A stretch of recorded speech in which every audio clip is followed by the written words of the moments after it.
in Jonah chapter 1, starting at verse 17. And the Lord appointed a great fish to swallow up Jonah. And Jonah was in the belly of the fish 3 days and 3 nights. Then Jonah prayed to the Lord his God from the belly of the fish, saying, I called out to the Lord out of my distress, and he answered me. Out of the belly of Sheol I cried, and you heard my voice. For you cast me into the deep, into the heart of the seas, and the floods surrounded me. All your waves and your billows passed over me. Then I said, I am driven away from your sight. Yet I shall again look upon your holy temple. The waters closed in over me to take my life. The deep surrounded me. Weeds were wrapped around about my head, at the roots of the mountains. He went down to the land whose bars closed upon me forever. Yet you brought up my life from the pit, O Lord my God. When my life was fainting away, I remembered the Lord, and my prayer came to you into your holy temple. Those who pay regard to vain idols forsake the hope of steadfast love. But I, with the voice of thanksgiving, will sacrifice to you. What I have vowed, I will pay. Salvation belongs to the Lord. And the Lord spoke to the fish, and it vomited Jonah out upon the dry land. Okay, probably a good spot to stop.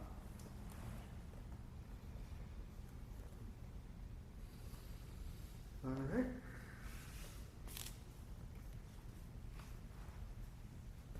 What do you guys think? I don't know. Well, it's going to play a part to realign his thinking. Yeah. Get your attention on it. Yeah.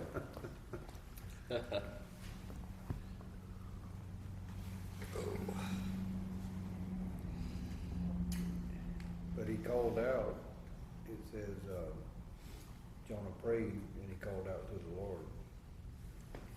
So that's already a turnaround instead of. Yeah. Yeah.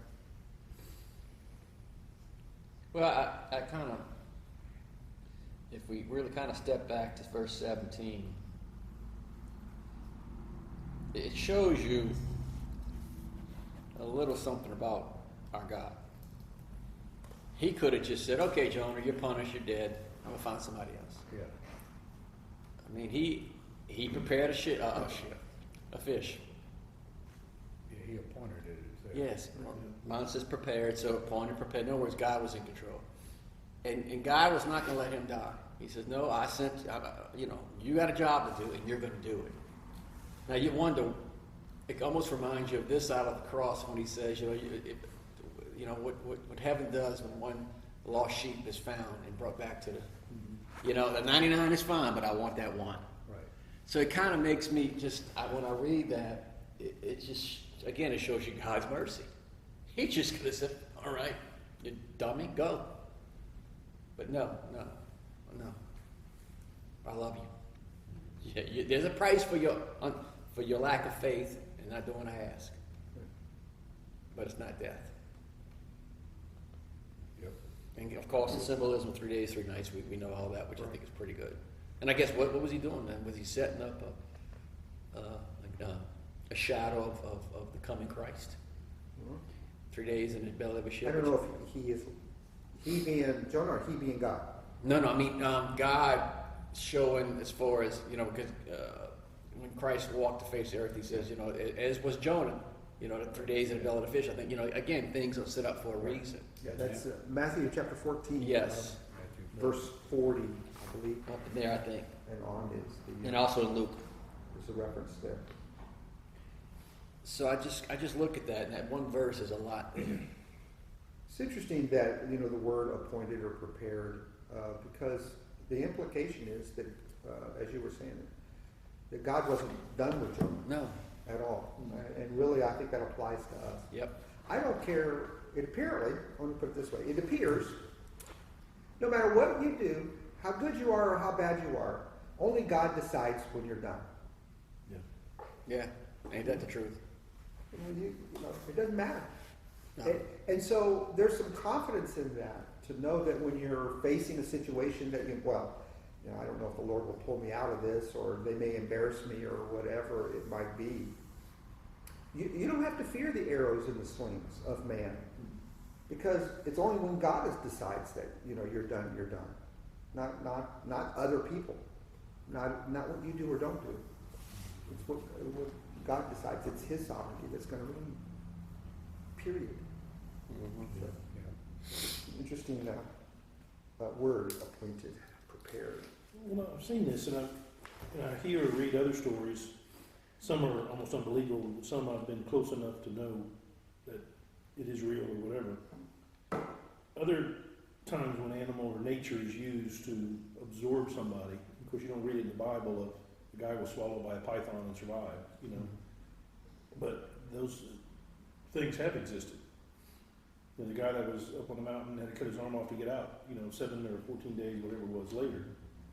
So it makes you wonder if those are epiphanies or God's way of touching that individual in His way. Right. Saying, come over here, I need to talk to you. And but God has you know, He can do anything. Right. And I think sometimes, especially in Jonah's case, but we all get those little box into the ears saying, you know, stay back on track, and you wonder, like, or you ignored the first 15 boxes, Right. and now it's time for you to get swallowed by a whale or something. And so you just didn't listen to God in the first place. Well, I can apply that to my life, I know, for sure. And that's going to work, not for you personally. That's where I was going in my life, is that Yeah. they pay attention because you don't want the big whip to come out. That's right. That's right. I do find it interesting that this happened right after the sea had calmed down, and not in the middle of it, because, you know, the way it's sequenced here is the sailors, you know, they threw him off, and immediately the storm had calmed down. So it was right. God's wrath was on that individual, not Right. And notice what the fishermen did, or fishermen, the sailors did after. They feared the Lord. Right, and made vows. Yeah. You know, often when we, you know, are being trialed by God, or through whatever calamity we're going through, we make promises and vows to God in the middle of all that. Right? God, only if you'll get me out of this, I will do such and such. And we make vows that way. Yeah. These guys, the sailors, made the vows afterwards. Because they could have easily said, whoo, we made the right choice. Yeah. Okay, it's done. We're clear. Let's go. Let's start going now, right? And get away from that guy as fast as possible. But no, they exceedingly feared the Lord, and they made vows after the fact, after they were safe. Right. Jonah, on the other hand, as we're getting into this, is making vows while still in the midst of all this. Like we all do. Like we often do here. Yeah. And if you remember at the bottom of that, it was after he made the vow, then God had the fish vomit him out, or spit him out. I just find that an interesting thing, because I got a feeling that even at the end of this chapter here, Jonah really hasn't turned yet. He hasn't really. Yeah. I think the only thing he has, when I say repent, change his mind, I think the only thing he has, because that's when I hear repent in the Word of God, if you look at it, it's always, most of the time, the Greek, it means the changing of the mind, like a metamorphosis is the changing from a caterpillar to a butterfly. Metakeo, whatever, which is the changing of the mind. I think the only thing that his mind has changed or repented of so far is he's given God his due. That's right. He's You are God. God. You look at his, right? what he's told. He said, "You are God." Right. I don't think he's saying, "Oh, I'm ready to go to Nineveh now," but he's saying, "You know what? I will say this. It's like us. We're gonna scratch it. I'm gonna do Your will, Lord." But God looks at your heart. Are you really doing My will? Are you really submitting to me? Right. Are you really sorry, or are you just sorry for getting caught? That's it. You know, that kind of or are you really going to go talk to those people, or because they're not like you, because I want you to, or it's because I'm scared if I don't do it, what you're going to do to me. Think about it, because we always think about God. That's what's scary. We always approach, when we do the worst is when we fear God, not out of respect, but out of fear. Mm-hmm. We think something's coming. Well, then that shows a lack of faith, number one. But number two is, You know, if he's looking at your heart, are you really doing it for me? No, you're not. You're doing it because you're scared of what may happen to you. Examine your heart. And that's what Jonah's, I think, right now. He's in that level. God, you are awesome, but man, I don't know if I really want to go there. Makes me wonder if he's treating this as, Jonah is treating this as punishment. In other words, yeah, I didn't go to Nineveh. Yeah, you're God. Sorry, 3 more lashes and then I get to go. Right. Mm-hmm. Away, not to Nineveh. Right. But I've done but it's like, he hadn't got to the point was, oh, now I need to go to Nineveh as well. Right. As opposed to payment. Right. Yeah. Because at the end it says, I will sacrifice to you with the voice of thanksgiving. Yep. I will pay what I have vowed. Now, I don't know what he has vowed yet, because everything we've seen so far is, I don't want to go, and that's why I'm in this belly that's doing fish right now. Right. So I don't know what his vow was, because he still has not been told to us yet. To me, I mean, it just hasn't gotten to where he says, oh, I'm ready to go show these people that need it. I think and I'm not saying this is it, because other commentators said we have no idea what his vow is. But I honestly think it's in verse 8 and 9, or first part of verse 9. The background is, those who pay regard to vain idols forsake their hope of steadfast love. But I will, with the voice of thanksgiving, will sacrifice to you. Okay, that sacrifice is to do God's will. It's not just, an idol worship, right? It's to actually live in God. That's the sacrifice, is to give your all. To submit. To submit, right? What a pretty cool thought. The creation to submit to Creator. Right. I mean, we have flip-flopped it. Oh, we have. Oh, we flip-flopped. I mean, that's what hit me this week. I finally read something, not finally, but man, when are we going to finally submit to Him? Right. Yeah. That's why I have such I winch every time I hear politicians and others say, God bless America. Mm-hmm. Because that really that's like command to God to bless us. It is not, may God. You'll never hear that. May God bless us. It is, God bless America, and it's a command to God. And I winch every time with it. And a little deeper than that is I don't have a problem with them saying, "Hey, God bless America," but why? Yeah. And what made it is if they would say because of the death, resurrection of Jesus Christ, okay, I'm with you, but not because we're such a good nation. Right. We're good.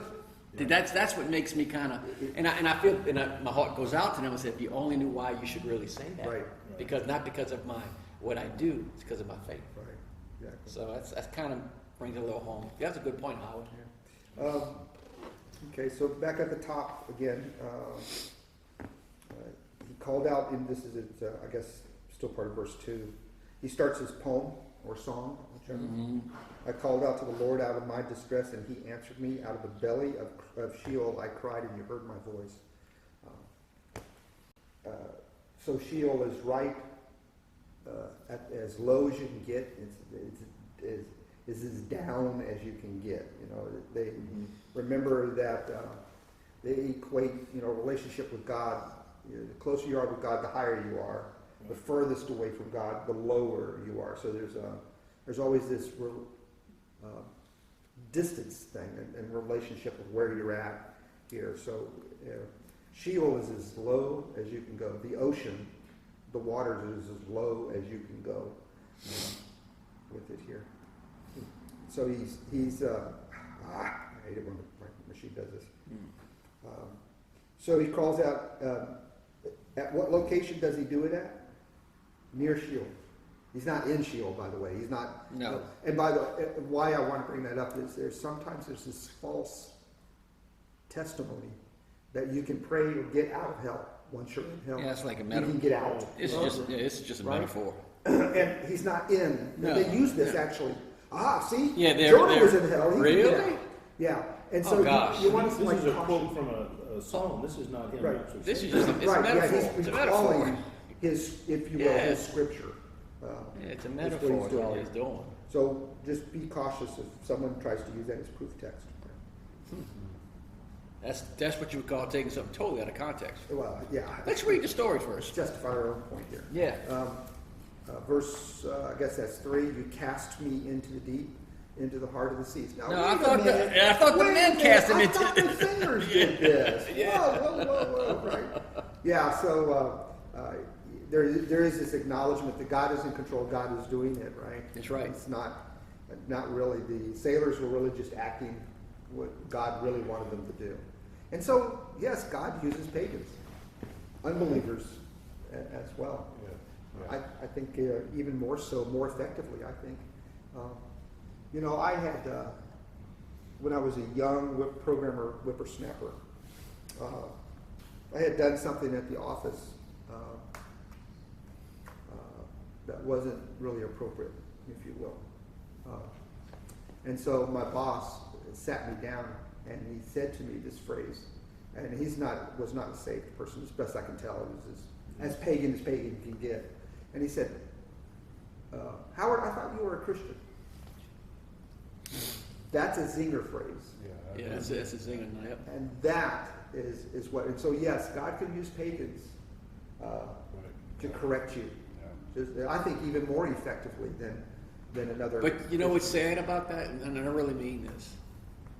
We have made Christianity about do's and don'ts. Even the church has do's and don'ts. Do's and don'ts. Even the church has. I mean, if you ask people they'll tell you what a Christian, well, they do good works, blah blah. No. That doesn't make me. Right. The works is because of my faith. Right. You see, and that's the problem, because then when I love when people say that, because I do make mistakes. I look up and says, well, that's not what makes me a Christian. And that's when I share the gospel, and you hit a blindside of it. Say, whoa, that's what it's about. Right. Because it's sad. We've done that. We've elevated Christianity to be about do's and don'ts. And I'm not saying, don't get me wrong, don't take it out of context. I mean, you can do what you want. No, but we all make mistakes, and because of my faith, I am forgiven. Right. That's the only separation between you and I. Praise the Lord for that. So into the deep, the flood surrounds me, all your waves, your billows passed over me. Then I said, I am driven away from your sight, yet I shall again look upon your holy temple. Holy temple? What do you think he's referring to there? For me, I look at that as it's wherever God is. Well, And not Jerusalem, is what I'm saying. I don't think it's... I don't know. I think it is. I think it is, because you got to remember, we're talking about a Jew, Yeah.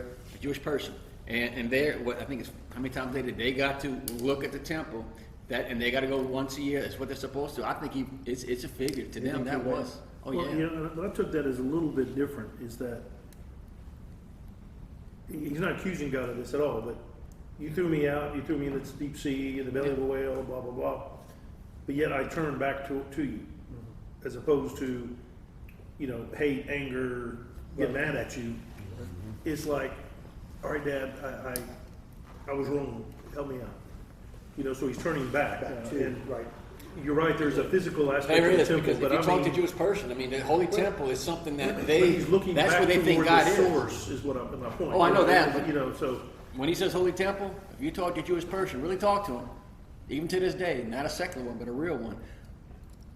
That's where God's at. I mean, you got to remember, it's a holiest of holies. They had it back there. he's in the middle of an ocean. That's what I'm somewhere. saying. We're talking about a Jew, not us. A Jewish person, when they speak about, they're talking about Jerusalem. Even to Yeah. this day, they're still. Yeah. That's what we got to build for the Messiah to come. So, I take it literally As a because place that he's actually pointing that's to. what I really believe he's talking about, the holy temple. Because you remember, that's where he's from, number one, and I really believe that. He says because that was their whole focal point. I mean, it is Jerusalem. You read the scriptures, right? That's what it is. Yeah, I wouldn't have thought of that, but looking at one of the commentaries says the same thing. The direction. Mm-hmm. Yeah. That like you said, you got to. I didn't think of that. Looking at it in the context of the people of that day, that's how they viewed it. That's right. Who is that commentator? Yeah, that's true. That's my cousin. That's probably a sign. Cousin, Yeah, it's cousin Eddie. Yeah. No, but it's amazing when you read it. I mean, it's very possible that in his context, his culture, his thing, he thinks geographically, he thinks physically. Yeah. and he may not know, being tossed around, especially in the belly of the whale, you have no bearings, but you still have a vision of where it is. It's Yes. in that direction somewhere. So it's a Jerusalem. mental Yes. vision of Yeah. Yes, the temple. looking at the exactly. temple. The temple. Right. That's what I really believe. That's what and that's what they thought God's presence was, man. But I think both of those can be right, if you will, is that he's going for turning back to God instead of turning away from God in Right. a figurative sense. Right. Yeah. And literal, it's a physical thing. Well, here's the key. It says, my prayer went up to you. So if one thing, can up means he acknowledges where God is at. Right. But then he comes back and says, and I will see your temple. Right. Your holy temple. So to me, it's first he's acknowledging where God's at, Then but he's also driving the holy toward that.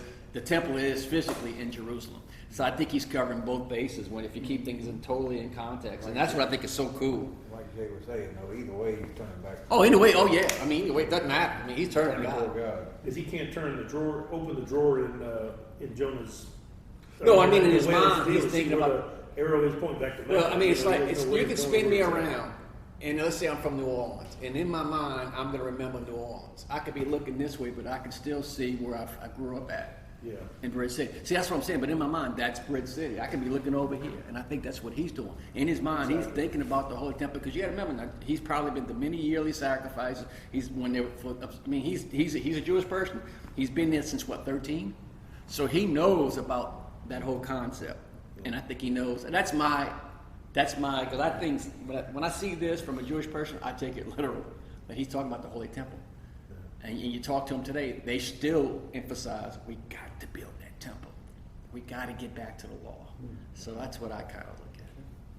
But we're splitting hairs. So he continues in, I guess, what's that, 5 here, discussing his condition, where he's at. The waters closed in over me to take my life. The deep surrounded me. The weeds were wrapped about my head. That I assume it's like seaweeds. I like that. Why would he put think it? I love it because it's so real. That's what I love about the Bible. Think about it. I got seaweed in my head. I like that. Is he reciting a psalm that already existed, or this is something that was? I think so, but I don't know the way they wrote it in this little Bible, but I don't have the right. So at the end of 4 is the end of that quote of what he read Oh, from. okay, that was the end of it at 4. Right, at 4. And so 5 is his narrative back I see. from his perspective. Weeds wrapped around my head. What it Yeah. says. See, mine says 2 through 9 is all indented as a. It's a song. It is his song. I got a lot of songs in it. Yeah, you're right. A lot of songs. That is his song. Yeah, the quote mark is at the end of 4, like Right. you said. So then Oh, okay, it's yeah, narrative. I see. Okay. At least I believe that's right. That does make sense. Yeah. And then now he's like you said, reflecting back on it. Oops. Right. And so 5 and 6 really kind of all one thought there. Weeds were wrapped about my head at the roots of the mountains. And I went down to the land whose bar, by the way, roots of the mountains. That kind of, it threw me at first. Roots of the mountain is not the base of the mountain. No, it's down at the bottom It's of the ocean. right, because what starts a mountain? Well, it's way down in the ocean that starts the mountain up. That's right? right. It's not. And it's real obvious in some terrain where you can see the mountain goes literally right into the sea. Yeah, exactly. And that's Well, kind of what I was. Mine says MOORINGS moorings. I guess that must be the base. Mooring is where you tie off something. You moor Okay, a that's boat. why I was ignorant of that word. So that's what it is. Mine says mooring. That'd be the base to tie off. So Okay. it's not so much the base; it's what anchors it. Okay. So that's where An he's anchor is a at. mooring, or you moor it to Okay. to a dockhead. All There you right. go. Thank you. I went down to the land whose bars closed upon me forever. Bars. What bars? Sandbars is what I took that as to be. I think it's the bars to the gate of Sheol. Ooh, that's deep. Earth with Because this is where one of the wrong commentators had mentioned that it shows that he did not go into Sheol, that the bars were there. Huh. They were closed upon me forever. I wasn't going to No, go that in makes because God sense. had you.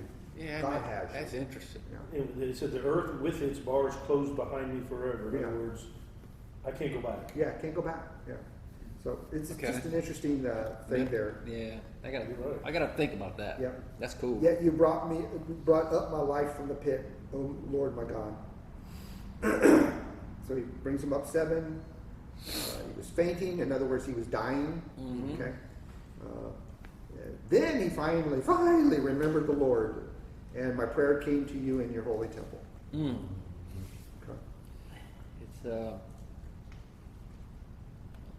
he gets back to, well, he's got a couple of quotes in here. Right. Yeah. well, I love after it says his vow, and I love it. And I love seeing this verse even as we go to the Old and the New. Salvation is of the Lord. Right. That is to me. Whenever I see that verse, wherever it's at, it just sums it all up. It's salvation is of the Lord. So was Jonah talking the salvation of out of the fish, or salvation of a relationship, or salvation of? I don't know. Wow. Yes. On all. Yes. I think you're right. I think it's all. I think salvation. That's right. Yeah. Out of the fish, or the side of the cross, eternal. Right. Well, A relationship. I think we're saying the same thing. I would say it's the big one, and it includes all the other ones. Right. Yeah. It's not up 15 Yep. individual ones. Right. It's the big umbrella. Yes. And by the way, you get a wash on this. You get the main meal, and you get all the condiments. Right. Right. You know. Right. Sorry, I quit. I see what you're saying. Yeah. That's You know, yes. So it's Yes. you're not giving free ketchup and free sugar and free salt. You're giving the whole shoot match. Yep. Yep. I'm gonna write that down. In fact, I'm gonna steal that from you. I'm gonna leave the ketchup out, but You know, The whole shoot match. I'm talking the whole umbrella. The whole umbrella. I like that. I like that. I like that. you get a lot of food metaphors when you work with That's all right. I like that. Keep working on it, Lou. All on the umbrella. It's written there. I'm telling you. I like that. That's a great. When you're teaching sixth graders, you got to reach them, and that's a good reach point there. Actually, it is, yeah. Yes, They it even know is. what an umbrella is. That's Yes, they know what an umbrella is. From Sunday to umbrella. It's coming out. I like it. All right. So the last verse of the chapter the Lord commanded the fish to vomit out. Why vomit? Why not just open your mouth and Yeah. He walks out all let the him time. walk out? Spit him out. I took that as a violent, not violent as in damaging to Jonah, but it's like he leaves with a bang. It's not just sneaking out the door before it closes. It's like you're expelled. It's just a violent separate you from the evil, the shoal, the hell. It's just you're gone. You're going with fireworks. Yeah, because I mean, if you can remember, and I'm sure we've all vomited. It's not an easygoing. No. You're done. It's like I don't care about my shoes. Like that kind of thing. It's coming. That's right? me. That's why I said violent. Yeah, it's very violent. Whoa, now we're talking. Exactly. Very So- forceful. Violent. I had a violent Yeah. throwing up session yesterday. But you're right. You're right. How that's something. It's like projectile. Out you go. Right. And it was onto dry land. Yeah. So Well, that was everybody. He made it. Some there was some distance there, right? There is some projectile vomiting. Oh Lord. And no wonder this is a children's story. Yeah, all the time, right? and that will be edited out. All right, so next week, going to be on chapter 3, and it's interesting. It continues to be interesting. Yeah, I never looked at. You're right. When you started, Jonah, you said, it's just not about the fish, and that's a story you got to really dig into. This is a minor character in it. Yeah, oh yeah. Well, chapter 1 took us 2 weeks, 3 weeks or something. Yeah. The first 4 verses took us 2 weeks, but it was good stuff. Right. Yeah. Okay.